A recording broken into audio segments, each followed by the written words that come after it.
कृष्ण हरी. अभंग ज्ञानेश्वरी अध्याय 13 भाग 12. गेल्या वेळेला आपण 998व्या ओवीपर्यंत आलो होतो. असक्ती हा विषय आता सुरू झालेला आहे. हा ज्ञानीपुरुषाचा गुण सांगितला आहे की तो कशामध्ये चिकटून बसत नाही, आसक्त होत नाही. आणि त्याला उदाहरण दिलं होतं की धर्मशाळेमध्ये आपण जेव्हा राहतो, एखादी रात्र काढतो, तेव्हा त्याबद्दल आपण त्या धर्मशाळेच्या प्रेमात बिमात पडतो का? नाही पडत.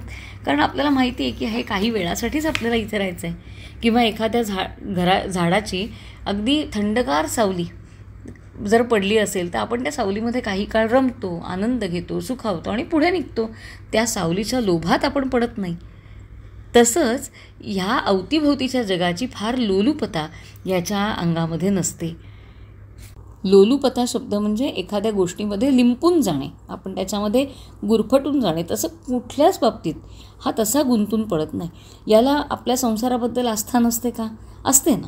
मुलांविषयी आस्था नसते का? असते. पण ती कितपत असते? तर गुरं सकाळी चरायला म्हणून निघतात आणि नंतर ती वृक्षाच्या सावलीमध्ये बसतात. किती वेळ बसतात? संध्याकाळ होईपर्यंत. संध्याकाळी निघून जातात. त्याचप्रमाणे ह्यालाही माहीत असतं की मुलं काही काळ आपल्याबरोबर राहणार आहेत, पण नंतर आपल्या संध्याकाळी आणि त्यांच्या दुपारच्या काळात, म्हणजे त्यांच्या उद्यमाच्या काळामध्ये मात्र ती निघून जाणार आहेत. त्यामुळे त्या आस्थेमध्ये बंधनाचं रूप नसतं. हा दरिद्री असत नाही, पण संपत्तीही असते, पण तिचा लोभ मात्र हा धरत नाही. एखाद्या वाटसराला गाठोड्याकडे लक्ष ठेवायला सांगितलं तर तो आपल्या गाठोड्याकडे किती लक्ष देईल? तेवढंच लक्ष ह्याचं त्याच्या संपत्तीकडे असते. पिंजऱ्यातला पक्षी मालकाला भिवून असतो, तसा हा केवळ शास्त्रांची आज्ञा आहे म्हणून एक गृहस्थ धर्म जे जे म्हणून सांगतो ते सगळं काही तो निभावतो. एरवी पत्नी, पुत्र, घर याविषयी त्याच्या मनामध्ये फार आसक्ती नसते, फार तो गुंतलेला नसतो. समुद्रावरती पाऊस पडला काय आणि नाही पडला काय, तसे प्रपंचामध्ये फार चांगलं झालं काय किंवा मनासारखं नाही झालं काय, सकाळ दुपार संध्याकाळ तिन्ही वेळा येतात आणि जातात. सूर्य काही त्यांच्याबरोबर बदलत नाही. तसा सुखदुःखामध्ये मनातलं पूर्ण झालं काय नाही झालं काय हा तसाच शांत राहतो. म्हणजे सूर्याला काही सकाळ दुपार संध्याकाळ नसते, त्याचा प्रकाश कायम तसाच असतो. तसं चांगलं वाईट, इच्छा पूर्ण झाली, इच्छा अपूर्ण राहिली, ह्या गोष्टींनी सुखदुःख त्याच्या मनाला फार वेढून टाकत नाहीत. हा आकाशासारखा उदासीन असतो. याचं थोरपण तरी कसं सांगावं तुला अर्जुना? याचा निश्चय कसा असतो? तर मजबर परमात्म्या वाचून आता आणखी त्याला काहीही दुसरं आवडेन असं झालेलं असतं. शरीर, वाणी, मन सगळ्यांचा एकच निश्चय झालेला असतो. त्याला काय आवडू लागलेलं असतं? तर परमात्मा. परमात्म्याशिवाय दुसरं प्रिय त्याला काहीही नाही. भगवंत सांगतायत, असा जो माझं नाव सातत्यानं घेतो, जणू मला स्वतःला विकून टाकतो, तो जो असतो ना, तो माझा भक्त असतो. आणि तो ज्ञानी भक्त समज. आणि त्या भक्तासाठी किंवा त्या ज्ञानीपुरुषासाठी मी माझं आसनसुद्धा त्याला बाजूला बसायला देतो. किती सुंदर लिहिलं आहे की पार्था जया लागी मज विणसाच गोमटे नाहीच तुझे काही, काया वाचा मने शपथ ही एक वाटजे आणिक देखतीना, काय सांगू फार जयाचे गामन राहिले जडून माझ्या ठाई, आपुले आमुचे एक अंथरुण ते तये केले जाण धनंजया, कांतापाशी जाता पतिव्रता नारी अल्पही अंतरी संकोचेना, तैसे एक रूप काया वाचा मने एकनिष्ठपणे माझ्या ठाई. काय वेगळीच उपमा दिली की ज्याप्रमाणे पती आणि पत्नी एकमेकांच्या जवळ झोपतात तेव्हा अगदी कमी अंतर त्यांच्यामध्ये असतं, तसंच हा जो संपूर्णपणे माझ्यामध्ये रमून गेलेला हा ज्ञानीपुरुष आहे ना, त्याला मी माझ्याच अंथरुणामध्ये जागा देतो. इतकं आमचं साहचर्य होतं, इतकं आमचं एकरूपत्व होतं. मिळोनी हे जैसे मिळतची राहे गंगाजळ पाहे सागरात, माझी या स्वरूपी तैसा मिसळून सर्वस्वे भजन करी माझे. आणि तो एकदा माझ्यामध्ये येऊन मिसळला, माझा झाला की तो पुन्हा माझ्यापासून दूर होत नाही. तो सतत दर दिवशी माझ्यातच असतो. कसं? तर दर दिवशी गंगा येत असते, दर क्षणी खरं तर गंगा येऊन समुद्राला मिळत असते आणि ती पुन्हा उलटी जात नाही. अगदी तसंच हा अनन्य असतो. कसा असतो? तर लाटा येतात. लाटा म्हणजे तरी काय? पाणीच असतं ना. साधं पाणी, त्या पाण्यामध्येच एक अशी भिंत तयार होते, त्या पाण्याला आपण लाट म्हटलं. म्हणजे ते पाण्याचंच रूप आहे, त्यामुळे पाण्यातच पाण्याचं वेगळं रूप तयार होतं, त्याला लाट म्हटली जाते. म्हणजेच दोन्ही पाणीच असतात. तसं हा फक्त भक्त म्हणून असतो. वस्तुतः आमच्या दोघांचं अंतःकरण आता एकच झालेलं असतं. परिजळाहून काय लाटा भिन्न, तैसा जो अनन्य माझ्या ठाई, असा तो माझ्याशी एकरूप होऊन राहतो. होवोनी मद्रूप करी माझी सेवा, जाणतो पांडवा ज्ञानमूर्ती. फक्त माझी सेवा करणारा नव्हे, तर माझं रूप ओळखून आणि स्वतःमधली सुद्धा ती शक्ती ओळखून, म्हणजे पूर्णत्वानं ज्ञानी होऊन सुद्धा जो भगवंताची सेवा करतो तो खरा ज्ञानी पुरुष. इथे अप्रत्यक्षपणे ज्ञानोत्तर भक्तीचा महिमा भगवंतांनी गायलेला आहे. ज्ञान झालं म्हणजे संपूर्ण आपण शेवटच्या टोकापर्यंत गेलो असं नाही. कारण भारतीय अध्यात्म सांगतं की फक्त ज्ञान होऊन पुरेसं पडत नाही, कारण ज्ञान माणसाला अहंकाराकडे घेऊन जाऊ शकतं. म्हणून ज्ञान झाल्यानंतर म्हणजे मला माझं स्वरूप कळल्यानंतर सुद्धा मी भक्त म्हणून राहिले पाहिजे. जेव्हा मला ज्ञानाच्या पलीकडच्या टप्प्यावरती भक्ती करता येते, त्यावेळेला माझा अध्यात्मातला प्रवास पूर्ण होतो. आणि म्हणून सांगितलं आहे की होवोनी मद्रूप करी माझी सेवा, जाणतो पांडवा ज्ञानमूर्ती. पुण्यतीर्थी किंवा तपोवनी वास, आवडे जयास गुहे माझी. गिरीकंदराचा आश्रय जो करी, किंवा राहे तीरी तडागाच्या. तडाग म्हणजे सरोवर. म्हणजे हा राहतो कुठे, तर कुणाच्या घरात राहत नाही, तपोवनात राहतो, पुण्यतीर्थावर म्हणजे तीर्थक्षेत्रामध्ये राहतो, पर्वतांच्या गुहेमध्ये राहतो आणि नदीच्या काठावर राहतो, सरोवराच्या काठावरती राहतो. त्याला एकांत आवडतो. त्याला नगरामध्ये यावंसं सुद्धा वाटत नाही. लोक जिथे जास्त असतील तिथे त्याला जाण्याचा कंटाळा येतो. असा जो माणूस असतो तो ज्ञानाचा पुतळा आहे, हे नक्की. पण अजूनही अर्जुना, ज्ञानीपुरुषाची लक्षणं संपली नाहीत रे बाबा. अजूनही काही लक्षणं शिल्लक आहेत, ते आता मी तुला सांगतो. इथे 1027वी ओवी पूर्ण होते आणि आता 11व्या श्लोकावरचं निरूपण सुरू होतं. अध्यात्मज्ञान नित्यत्वं तत्त्वज्ञानार्थ दर्शनम एतज्ज्ञानमिति प्रोक्तम अज्ञानम यदतोऽन्यथा. या 11व्या श्लोकावरचं भाष्य 1028व्या ओवीपासनं स्वरूपानंदांच्या अभंग ज्ञानेश्वरीमध्ये आपल्याला पाहायला मिळतं. आता अध्यात्मज्ञानाविषयी इथे चर्चा झालेली आहे. काय म्हटलं आहे त्यांनी? तया शुद्ध ज्ञाना वाचोनी आणिक भव स्वर्गादिक लाभे जेणे, ते तरी अज्ञान बाणली ही खूण अंतरी संपूर्ण जयाचिया. म्हणजे उत्तम प्रकारचा प्रपंच मिळणं किंवा स्वर्ग मिळणं हे सुद्धा त्याला फार तेवढं महत्त्वाचं वाटत नाही, कारण ज्ञानाच्या पुढे हे सगळं दुय्यम आहे याची त्याला जाणीव झालेली असते. ज्या ज्ञानामुळे परमात्म वस्तू दिसते ते ज्ञान खरं, इतर सगळी ज्ञानं लटकी. त्याला स्वर्गाचा लोभ असत नाही, संसारिक ज्ञानाविषयी आस्था असत नाही. एक जर काही आवडत असेल तर ते म्हणजे फक्त अध्यात्मज्ञान. जेव्हा आपण वाटेनं रस्त्यानं चाललेलो असतो आणि जिथे 2 वाटा फुटतात, त्यावेळेला सामान्यपणे आपण काय करतो, आडवाट टाळतो आणि राजमार्ग आपलासा करतो. तसं अनेक वेगवेगळ्या प्रकारच्या शाखांपाशी ज्ञानशाखांमध्ये हा शिरतो, त्यांचा अभ्यासही करतो, परंतु शेवटी मात्र अध्यात्मज्ञानाचा राजमार्गच निवडतो. मग ध्रुवताऱ्यासारखी याची बुद्धी ज्ञानावरती निश्चित होते. एरवी अध्यात्मज्ञान नसलं आणि बाकी ज्ञानं असली तर करायचं काय त्याचं? आंधळ्याच्या हाती दिवा आहे म्हणून त्याला त्याचा काही उपयोग आहे का? तेव्हा या महात्म्याची श्रद्धा असते ती फक्त अध्यात्मज्ञानावरती. किंबहुना तो मूर्तिमंत ज्ञानच होतो. सूर्याला तू सूर्य आहेस बरं का हे सांगावं लागतं का?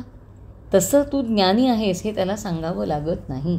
त्यामुळे अध्यात्मज्ञानामध्ये हा संपूर्णपणे रत झालेला असतो. ज्ञानी आणि ज्ञान मानी तू समान, नाही ज्ञानाहून ज्ञानी भिन्न. म्हणजे काय, जो खरा ज्ञानी आहे ना तो आणि ज्ञान वेगळं नाहीच. म्हणजे उद्या ज्ञानेश्वर महाराजांनी खरं रूप पुन्हा एकदा घेतलं तर आपल्याला काय दिसेल की ज्ञान म्हणजेच ज्ञानेश्वर महाराज आहेत. तसं ज्ञान आणि ज्ञानी वेगळे करता येत नाहीत. शुद्ध तत्त्वज्ञाने लाभते जे फळ, अर्जुना केवळ ज्ञेय रूप, तया ज्ञेयाकडे जावोनिया थेट, सुखे घेई भेट दृष्टी ज्याची. असा हा जो आहे माणूस, हा ज्ञानी पुरुष आहे. त्याला कायम शुद्ध ज्ञानाचीच आस असते, बाकी दुसरी कुठलीही प्राप्ती त्याला तेवढी आनंदाची वाटत नाही. अशी ज्ञानाची एकंदरीत 18 लक्षणं या अध्यायामध्ये सांगितले. सुरुवात होते अमानित्वम, अदंभित्वम, अहिंसा, क्षांतिरार्जवम पासून ते या 11व्या श्लोकापर्यंत 18 लक्षणं सांगितलेली आहेत. आणि ही कशी सांगितली तर करतळी आवळा घ्यावा त्या पद्धतीनं सांगितलेली आहेत. करतळी आवळा म्हणजे काय तर हातामध्ये आपल्या ओंजळीमध्ये जेव्हा आवळा ठेवला जातो छोटासा, त्यावेळेला आपण तो सर्व बाजूंनी जसा पाहू शकतो त्याप्रमाणे ह्या 18 प्रकारच्या लक्षणांवरती सर्व बाजूंनी विचार या अध्यायामध्ये केलेला आहे. चहू अंगाने त्याच्यावरती विचार सांगितलेला आहे. तेव्हा अर्जुना, ही ज्ञानाची लक्षणं तुला सांगून झाली, ती तुला नक्की कळली आहेत ना, असा प्रश्न कृष्णानं विचारलेला आहे. आणि गंमत अशी आहे आता की ज्ञान सांगून झाल्यानंतर आता अज्ञान म्हणजे काय तेही तुला सांगायला हवं. काय म्हटलं आहे की धनुर्धरा, नव्हे जे का ज्ञान जाणते अज्ञान स्वभावेची, जे ज्ञान नाही ते अज्ञान, हे इतकं सोपं खरं लक्षण आहे. आकळिता पूर्ण ज्ञानाचे लक्षण सहजे अज्ञान कळू येई. संपता दिवस मग उरे रात्र, त्याहुनी तिसरे नाही जैसे. तैसे धनंजया, नाही जेथे ज्ञान तेची ते अज्ञान ओळख तू. म्हणजे खरं तर अज्ञान समजणं, आता एकदा ज्ञान कळल्यावर त्याच्या विरोधी जे जे म्हणून आहे ते सगळं अज्ञान आहे. म्हणजे खरं तर इथे सांगायची गरज नाही, पण तरीसुद्धा धनंजया, तरीसुद्धा अर्जुना, ते अज्ञान नेमकं काय असतं हे आता आम्ही तुला सांगणार आहोत.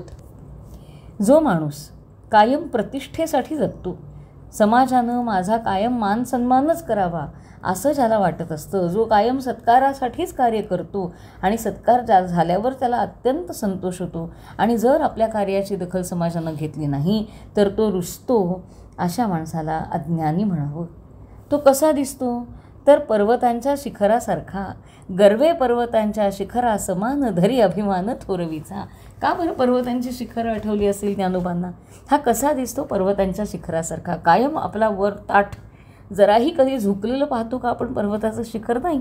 तसा हा माणूससुद्धा कधीही नम्र होत नाही, खाली म्हणून तो कधीही वाकत नाही. याचा ताठा तर काय सांगावा. एवढासा धर्म आचरेल पण त्याची सतत बडबड करत बसेल. देवळात मोरपिसाचा कुंचा जो असतो तो सहज दिसू शकेल अशा जागी ठेवलेला असतो ना, अगदी तसंच याचं बोलणं असतं. अल्प स्वल्प विद्या असते पण त्याचा तोरा केवढा, पुण्याचा डांगोरा केवढा पिटतो, नगारे सारखे वाजवत राहतो. टिळा, टोपी, माळा या सगळ्या काळांमध्ये म्हणजे ह्या सगळ्या गोष्टी करून आपण किती आध्यात्मिक आहोत हे दाखवण्यामध्ये तो अतिशय प्रवीण असतो. सारखा लोकांना फसवीत राहतो, रानात वणवा लागतो. तो जसा ओलं सुकं सगळं जाळून टाकतो, तसं याच्यामुळे सगळ्यांना सारखंच दुःख होत राहतं. काही एक गोष्ट हा कौतुकानं बोलू जायचा तर ती बोलता बोलता असं काही बोलायचा की त्यांनी अनेकांची मनं कापली जायची. बोचती जे बोले जे कौतुके, तीक्ष्ण जैसी टोके पहारीची, आणि करी जो जो संकल्प तो तो देख होतसे घातक विषाहून. बोलला कधी चांगलं तर तो पूर्णत्वानं चांगलं बोलत नाही, त्याच्यात असं काहीतरी बोलतो की त्याची टोकं समोरच्याच्या हृदयाला टोचतातच. किंवा संकल्प करतो, काहीतरी इच्छा व्यक्त करतो, त्या इच्छा इतक्या भयंकर असतात की त्या विषाहूनसुद्धा घातक असतात. तर असा हा जो माणूस आहे याला काय म्हणावं तर ह्याला अज्ञानी म्हणावं. अर्जुना, तू भाता बघितलायस, तो फुंकला की फुंकतो, एरवी पार खपाटीला गेलेला असतो. तसा हा अज्ञानी माणूस म्हणजे फुगा, भाता आपण फुग्याचं उदाहरण बघूया की फुगा फुंकला की आणि फुंकिताचं फुगे जैसा भाता मग होय रिता सोडिताचं. फुग्यामध्ये हवा भरली की तो एकदम मोठा होतो आणि हवा काढून घेतली की तो एकदम सपाट खपाटीला जातो. तसा हा अज्ञानी माणूस एवढंसं काही मिळालं तर फुगून जातो, अगदी गगना एवढा, आणि स्तुती केलीच नाही लोकांनी तर तो पार सपाट होऊन जातो. धुळीने वाऱ्याच्या लाटेसरशी आकाशी भिडावं आणि जरा कुठे निंदा ऐकली की दुःख किती, तर पावसाच्या सपकाऱ्याबरोबर सगळं पाणी त्या मातीमध्ये मिसळतं आणि चिखल होऊन जातो, इतकं त्याला दुःख होतं. बरं, ह्याचं मन तरी स्वच्छ असतं का तर अजिबात नाही. ह्याच्या मनामध्ये हजारो गुंते असतात. वरवर दाखवताना लोकांना आपण किती मोकळ्या ढाकळ्या स्वभावाचे आहोत हे तो दाखवत फिरत असतो, पण तो तसा नसतो. याच्यावर विश्वास ठेवला तर माणूस तोंडघशी पडल्याशिवाय राहत नाही. ज्ञानोबांनी इथे ज्ञानोबांनी मृगाचा आणि पारध्याचा फार सुंदर दृष्टांत दिला आहे की पारधी मृगाला चारा घालतो, त्या मृगाला माहिती नसतं की हा आपला काय करणार आहे पुढे, पण तो पारधी त्या मृगाला चारा घालून त्याचाच वध करतो. अगदी तसंच हा सुद्धा आपल्यामध्ये लोकांना विश्वासात घेतो आणि बघता बघता त्या माणसाचं खऱ्या अर्थानं सर्वनाश करून टाकतो. त्यामुळे हा वरवर जरी चांगला भासला तरी त्याचं मन अंतरंगामध्ये अजिबात चांगलं नसतं. कसं दिसतो हा, तर वरनं ती जी निंबोळी असते कडुलिंबाला येते ती एवढी हिरवीगार आणि एवढी चकचकीत आणि इतकी छान दिसते, पण आतमध्ये मात्र कडू जहर असते, अगदी जहाल कडू झालेली असते. अगदी तसंच याचा सुद्धा रूप असतं. वरनं अतिशय लोकांना आपलासा वाटत असतो, पण आतून मात्र अत्यंत दुष्ट असतो. गुरुकुळाचं नाव घ्यायला याला अजिबात आवडत नाही. गुरुकुलाचं नाव घेताना सुद्धा त्याला लाज वाटते, गुरुभक्तीचा कंटाळा येतो. ज्या घरी विद्या ग्रहण करायची त्या घरालाच सारखं निंदा करत बसतो. ही लक्षणं नुसती वाणी वाटे सांगणंसुद्धा मला अवघड जात आहे खरं तर अर्जुना, पण तरीसुद्धा ही एकदा विचार घेतल्यानंतर हे सांगितलं पाहिजे. म्हणून मी तुला सांगतोय की हा गुरु तल्पगाचे नाव घेता पाप घडले अमाप वाचे सिजे. खरं तर हा जे काही वागतो ना ते सांगणंच मुळात अवघड आहे, पण तरीही मी तुला ते पुढे सांगीन. आत्ता आपण हा भाग 12व्यापर्यंत आलेलो आहोत. पुढे पण आपल्याला अज्ञानाची काही लक्षणं पाहायची आहेत, पण आज मात्र आपण 1130व्या ओवीपर्यंत थांबतो आहे.